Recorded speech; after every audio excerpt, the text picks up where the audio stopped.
After detailed deliberation on all relevant aspects, the Monetary Policy Committee decided unanimously to keep the policy repo rate unchanged at 6%, 6.5%. दोस्तों, आप सभी ने ये video देखा और इसमें हमारे जो आरबीआई गवर्नर हैं शक्तिकांता दास जी, वो बात कर रहे हैं कि किस तरह से हमारा जो रेपो रेट है उसमें कोई बदलाव नहीं किया गया और अभी भी वो 6.5% ही है। तो थोड़ा इस मुद्दे को डिस्कस करेंगे। बट मैंने आपको ना इस तरह की चीज़ें बहुत बार पढ़ाई हैं, इसलिए मैं चाहता हूँ कि एक बार ना आप इस क्वेश्चन को अटेम्प्ट करो और मुझे नीचे कॉमेंट्स में बताओ कि इसका सही आंसर क्या होना चाहिए, और मैं एक्सपेक्ट करूंगा कि आप सभी इसका अच्छे से आंसर करोगे। ठीक है ना? तो ये पहला क्वेश्चन है जो इसी के साथ लिंक है, और साथ साथ दूसरा क्वेश्चन भी थोड़ा इसी से मिलता जुलता है। तो अब हम इसको डिस्कस करेंगे, ये वाले टॉपिक को। आज के वीक में हम डिस्कस करेंगे 6 से 13 अगस्त के कुछ इंपॉर्टेंट करंट अफेयर्स इकोनॉमी के रिगार्डिंग, और जैसा कि हमारी कोशिश है कि हाँ जी, इकोनॉमिकल टेक्निकल जरूर है पर बिल्कुल भी टफ नहीं है। तो समझते हैं जरा इस मुद्दे को। देखो, जब मैं बात करता हूँ ना मॉनेटरी पॉलिसी कमेटी की, दरअसल में होता क्या है कि जो बेंचमार्क इंटरेस्ट रेट है, अब आप लोग सोच रहे होंगे सर ये क्या वर्ड लिख दिया आपने, बेंचमार्क इंटरेस्ट रेट। इसका मतलब और कुछ नहीं, आपकी रेपो रेट ही होती है। रेपो रेट तो आप सभी जानते हो कि कहीं ना कहीं वो रेट जिस रेट के ऊपर आपका जो रिजर्व बैंक ऑफ इंडिया है हमारे अलग अलग बैंक्स को पैसा देता है, उस रेट को हम रेपो रेट बोलते हैं, राइट। अब जो मॉनेटरी पॉलिसी कमेटी होती है ना, वो इस चीज को तय करती है कि आखिर आपका बेंचमार्क इंटरेस्ट रेट होना कितना चाहिए।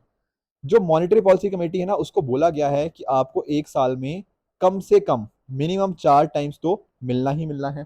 पर जनरली पता क्या होता है, ये हर 2 महीने पे मिलते रहते हैं। कहने का मतलब मिनिमम इनको 4 बार मिलना था, पर जनरली ये एक साल में 6 बार मिलते हैं। ठीक है ना? तो आपको ध्यान में क्या रखना है कि एज पर द कि इनको मिलना कितनी बार है, कम से कम 4 बार। ठीक है ना?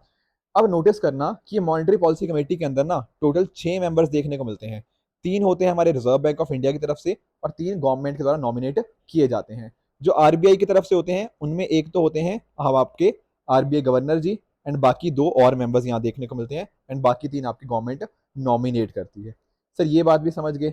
अब देखो इसका पर्पस क्या है। पर्पस इनका ये है कि आपकी जो एनुअल इन्फ्लेशन है ना, जो महंगाई है, जो मुद्रास्फीति है, बेसिकली उसको 4 ± 2 इस रेंज में रखना है। कहने का मतलब क्या कि मिनिमम 2% हो सकती है एंड मैक्सिमम इनको 6% इसको रखना है।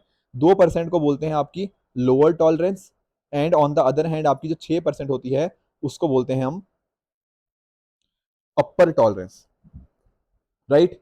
अब होता क्या है, जब भी इनके बीच में डिसीजन लेने होते हैं ना इन 6 मेंबर्स के बीच में, तो वो लिए जाते हैं in the form of majority, यानी कि जहां पे मेजोरिटी ज्यादा होती है अकॉर्डिंगली उस डिसीजन को मान लिया जाता है। पर लेट्स से सर अगर कल को टाई हो जाए, कहने का मतलब क्या, 3 लोग एक किसी चीज के फेवर में और 3 अगेंस्ट में, तो ऐसे टाइम के ऊपर क्या होता है, हमारे जो आरबीआई के गवर्नर जी है ना, इनके पास होती है एक कास्टिंग वोट। ठीक है ना? तो जो भी अकॉर्डिंगली ये दोबारा वोट डालेंगे, तो जो भी इनका वोट होगा अकॉर्डिंगली उसको मान लिया जाएगा। तो इस तरह से ये वर्क करता है। अब आप लोग सोच रहे होंगे सर इस कमेटी को लेके आने की जरूरत क्या थी।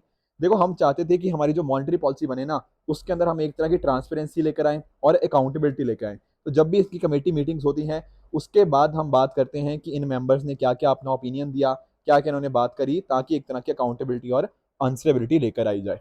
ठीक है ना? थोड़े और बात देख लेते हैं। इंटरेस्ट रेट को फिक्स करता है, 4 बार मिनिमम मिलना ही है। आरबीआई गवर्नर इसके एक्स ऑफिशियल चेयरमैन होते हैं, मेजोरिटी से डिसीजन लिया जाता है, और टाई के टाइम पे कास्टिंग वोट होती है, और बाकी चीजें भी हमने समझ ही ली। अब आपके दिमाग में आ रहा होगा कि सर हमने इस बार रेपो रेट क्यों नहीं बढ़ाया।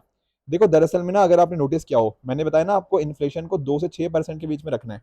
ठीक है ना? अभी हमारा जो इंटरेस्ट रेट है वो 6% से थोड़ा सा कम है। इसलिए ना पिछले आई थिंक ये तीसरी मीटिंग थी जब हमने रेपो रेट को चेंज नहीं किया है। अब रेपो रेट हमारा 6.5% पर ही है। पर ऐसा नहीं है कि आरबीआई ने बोला है कि हम इसको बंद कर रहे हैं, आने वाले टाइम के अंदर इन्फ्लेशन या फिर सॉरी रेपो रेट को नहीं बढ़ाएंगे, ऐसा नहीं है। अगर फ्यूचर में हमें लगता है कि नहीं अभी भी इन्फ्लेशन का खतरा है, तो हम इसको अकॉर्डिंगली बढ़ा भी सकते हैं फ्यूचर के अंदर। ठीक है? एक्चुअल में हुआ क्या था ना, आप कोविड-19 पैंडेमिक का टाइम याद करो। ठीक है ना? उस टाइम के ऊपर क्या हुआ, हमारा जो इकोनॉमी थी काफी नीचे आ गई अचानक से। तो उस टाइम के ऊपर ना हमारे जो आरबीआई थी या मॉनेटरी पॉलिसी कमेटी, उसने रेपो रेट को काफी कम कर दिया था, 4% तक ले आए थे। फिर धीरे धीरे हमने बढ़ाना शुरू किया क्योंकि महंगाई बढ़ती रही थी, एंड अकॉर्डिंगली हम इसको 4 से बढ़ाते बढ़ाते हम 6.5% तक ले आए थे। अभी तक हमने इसके अकॉर्डिंगली इसके और बढ़ाया नहीं है। पर यहाँ पर इस मीटिंग के अंदर हमारे जो आरबीआई गवर्नर जी हैं, उन्होंने बोला है कि देखो, वेजिटेबल्स के अंदर हम एक मेजर इशू देखने को मिला है, क्योंकि यहाँ पे आप नोटिस कर सकते हो, चाहे आप टमाटर देख लो या बाकी और वस्तुएं भी देखोगे ना, वहां पर हमें एक महंगाई देखने को मिलती है, दालों का भी दाम महंगा हो गया है। ऐसा भी हमारे आरबीआई गवर्नर जी के द्वारा बात करी गई। पर उनका मानना है कि आने वाले दिनों के अंदर हम इसको ट्रैक करते रहेंगे अच्छे से कि महंगाई कितनी हो रही है, कैसे बढ़ रही है, कैसे चेंजेस आ रहे हैं। वेदर पैटर्न्स को भी, कि जैसे फॉर एग्जांपल जो एल नीनो की कंडीशन होती है, जहां आप जानते हो ना कि इंडिया में बारिश कम होती है, आप सभी ने इसको ज्योग्राफी के अंदर अपना पढ़ा ही होगा। तो इसको भी ना, ये सारी चीजें, मानसून कैसा आ रहा है, कैसे कैसे इन्फ्लेशन और बढ़ सकती है, ये सारी चीजों को भी रिगार्डिंग भी इन्होंने डिस्कशन करी, जिसके बेस के ऊपर उन्होंने कहा कि अभी फिलहाल जरूरत नहीं है, पर आने वाले टाइम के अंदर अगर हमें लगेगा तो डेफिनेटली इसको हम बढ़ा भी सकते हैं। बाकी जो आपका खारिफ हार्वेस्ट होगा वो कैसा होगा, ठीक है ना, उसको अगर एक बूस्ट मिलेगा, ठीक है ना। एंड साथ में अगर आप नोटिस करो तो आने वाले टाइम के अंदर जैसे फेस्टिवल सीजन आएगा, राइट, जैसे दिवाली हो गया, तो उस टाइम के ऊपर आप नोटिस करते हो ना कि लोग ज्यादा खर्चा करते हैं। लोग ज्यादा खर्चा करते हैं तो अकॉर्डिंगली हमारी जो इकोनॉमी की जो ग्रोथ है वो भी बढ़ती है, ठीक है। बेसिकली मैं कह रहा हूँ जो जीडीपी है, ग्रॉस डोमेस्टिक प्रोडक्ट, वो भी एक तरह से इंक्रीज होता हुआ देखने को मिलेगा। तो डेफिनेटली हमारी जो आरबीआई है उसका ऐसा अनुमान है कि आने वाले साल के अंदर हमारी जीडीपी लगभग 6.5% से इंक्रीज होती हुई हमें देखने को मिल सकती है, ठीक है। तो ये कुछ चीजें यहाँ पे अकॉर्डिंगली इन्होंने यहाँ पे बात करी गई। इसके अलावा ना एक मुद्दा और है, ठीक है, पर उससे पहले हमें ना समझना होगा सीआरआर के बारे में, कैश रिजर्व रेशो के बारे में। देखो, जब मैं बात करता हूँ ना कैश रिजर्व रेशो, तो एक एग्जांपल से समझाता हूँ। जैसे मान लो आप एक कस्टमर हो, ठीक है ना, और आपने एक बैंक के अंदर अपना डिपॉजिट करवा दिया। मान लो आपने 100 करोड़ रुपया अपना बैंक के अंदर डिपॉजिट करवा दिया। तो क्या बैंक ऐसा कर सकता है कि 100 का 100 रुपया ही किसी को आगे लैंड कर दे? The answer is no. Bank को पता क्या करना होता है, कुछ पैसा यहाँ पर आरबीआई के पास रखना होता है, रिजर्व बैंक ऑफ इंडिया के पास। किस फॉर्म में रखना होता है? ये रखेगा वो कैश की फॉर्म के अंदर।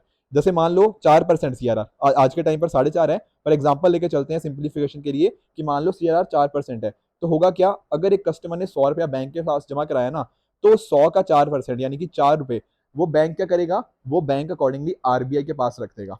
ध्यान रखना ये किस फॉर्म में होगा, कैश की फॉर्म में। एंड साथ ही बैंक को यहाँ पर कोई भी इंटरेस्ट नहीं मिलता है। तो ये कुछ इंपॉर्टेंट पॉइंट्स हैं, ठीक है ना। तो अकॉर्डिंगली बाकी का जो पैसा होगा वो अकॉर्डिंगली अगर एसएलआर वगैरह को हटाकर बाकी पैसा वो इसको लैंड कर पाएगा। तो ये चीजें होती हैं कैश रिजर्व रेशो के अंदर। अब इसके बेसिस के ऊपर ना आरबीआई क्या कर सकता है, लेट्स से अगर इसको ने कैश रिजर्व रेशो को, जो सीआरआर को मान लो आरबीआई ने बढ़ा दिया, तो इस केस में क्या होगा, बैंक को ज्यादा पैसा आरबीआई के पास रखना पड़ेगा एंड मार्केट में वो कम लैंड कर पाएगा, ठीक है ना। तो इस तरह से इस इंस्ट्रूमेंट को आरबीआई यूज कर सकता है। अब आपके दिमाग में आ रहा होगा सर चलो सीआरआर तो समझ आ गया, पर आजकल ना हम एक वर्ड सुन रहे हैं, इंक्रीमेंटल सीआरआर। ये क्या चीज है? देखो, जब मैं बात करता हूँ ना इंक्रीमेंटल सीआरआर की, तो दरअसल में ना आरबीआई ने अभी बोला है कि 10% इंक्रीमेंटल सीआरआर लगेगा जो डिफरेंट डिफरेंट शेड्यूल बैंक्स हैं उनके ऊपर। अब आप लोग सोच रहे होंगे सर ऐसा क्यों किया गया है? देखो समझना, पिछले कुछ टाइम के अंदर ना आपने नोटिस किया होगा कि जो 2000 रुपए के नोट्स हैं, वो अलग अलग रीजंस की वजह से हमारे जो आरबीआई था उसने बेसिकली इनको इंश्योर किया कि 2000 रुपए के नोट अब एक तरह का उसका कि उनको ना सर्कुलेशन में से हटाया जा रहा है 2000 रुपए के नोट को। अब ऐसे में क्या हुआ, बहुत सारे लोग गए बैंकों के पास, उन्होंने क्या किया, अपने 2000 रुपए के नोट बैंकों के पास जमा करा दिए। तो अगर आप खुद सोचो, अगर बैंकों के पास 2000 रुपए के नोट है, तो क्या आपको नहीं लगता कि ओवरऑल मार्केट में जो लिक्विडिटी है वो बढ़ जाएगी? एंड अकॉर्डिंगली ये बैंक पता क्या कर सकते हैं, ये जो पैसा इनके पास इतना सारा आया 2000 रुपए के नोट की वजह से, उससे लिक्विडिटी बढ़ जाएगी, ठीक है ना। एंड उसके बेसिस के ऊपर कहीं ना कहीं महंगाई का बढ़ने का भी खतरा है, ठीक है ना।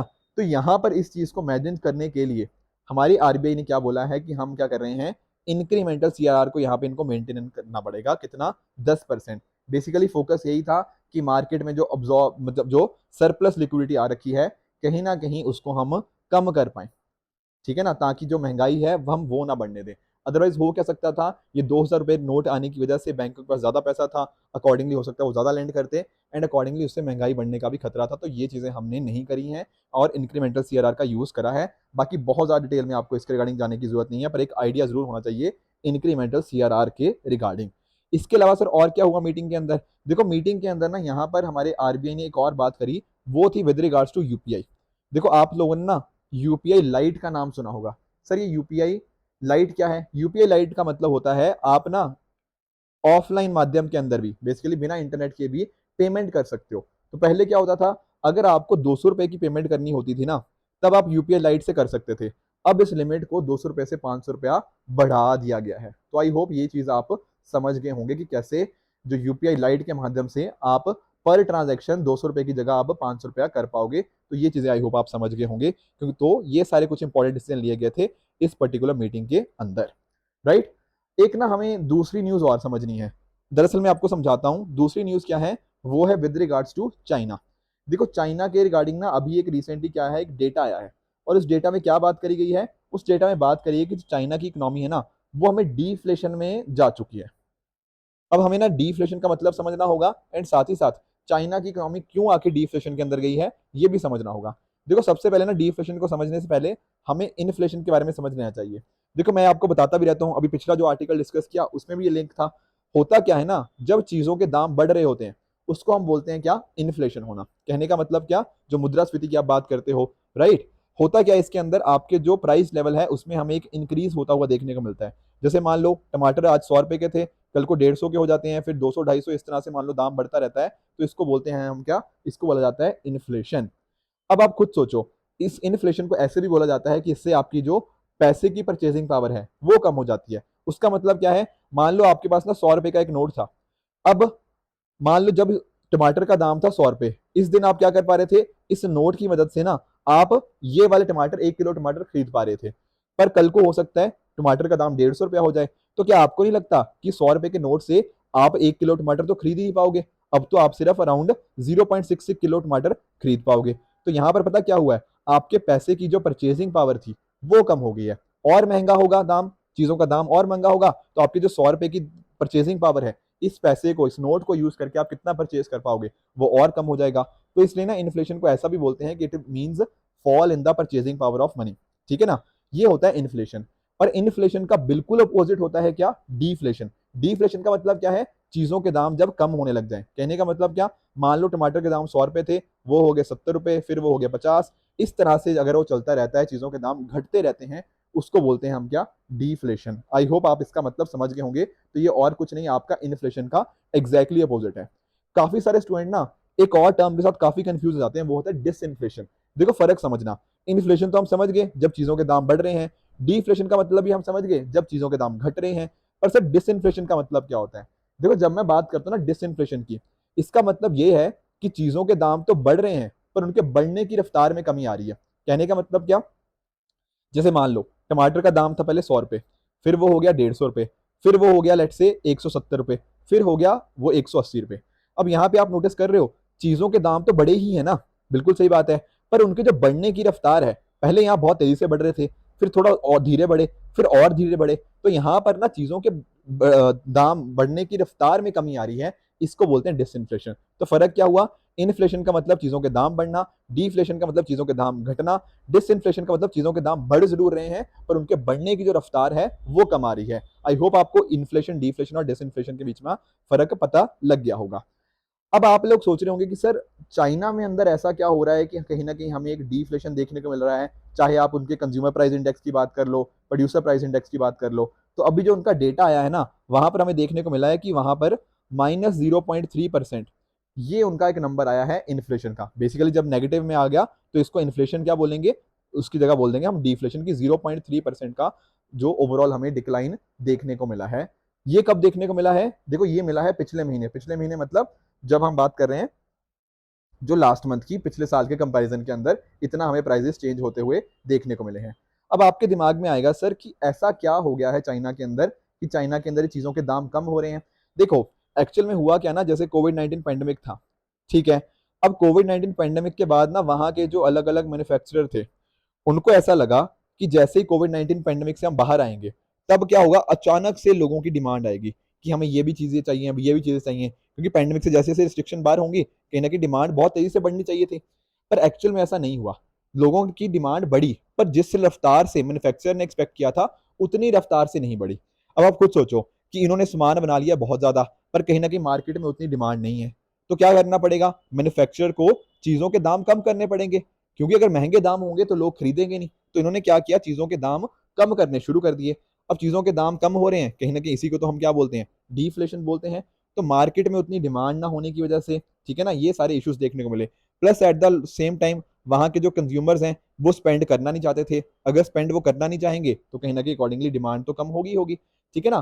Plus at the same time ना अगर आप नोटिस करोगे जैसे फॉर एग्जांपल एक कार का बहुत ही अच्छा एग्जांपल दिया गया था कुछ न्यूज़पेपर के अंदर कि जो वहां पे जो गाड़ियां होती हैं, गाड़ियों के दाम कम करने हुए देखने को मिले। क्यों? क्योंकि जो टेस्ला है ना, टेस्ला ने अचानक से क्या किया, अपनी गाड़ियों के दाम कम कर दिए। अब टेस्ला ने गाड़ियों के दाम करे तो बाकियों ने भी और क्या किया, टेस्ला को देखते हुए उन्होंने भी अपनी गाड़ियों के दाम कम करते रहे, तो वहां पर भी हमें देखने को मिला।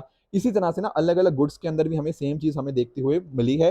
तो ओवरऑल अगर हम नोटिस करोगे तो पूरा ही वहां पे हमें एक स्लो डाउन जैसी सिचुएशन देखने को मिली, एंड उस वजह से हमें जो डिफ्लेशन होता हुआ भी देखने को मिला। आई बात समझ में? अब आपके दिमाग में आ रहा होगा कि सर ये क्या, ये डिफ्लेशन एक अच्छी चीज है या खराब चीज होती है?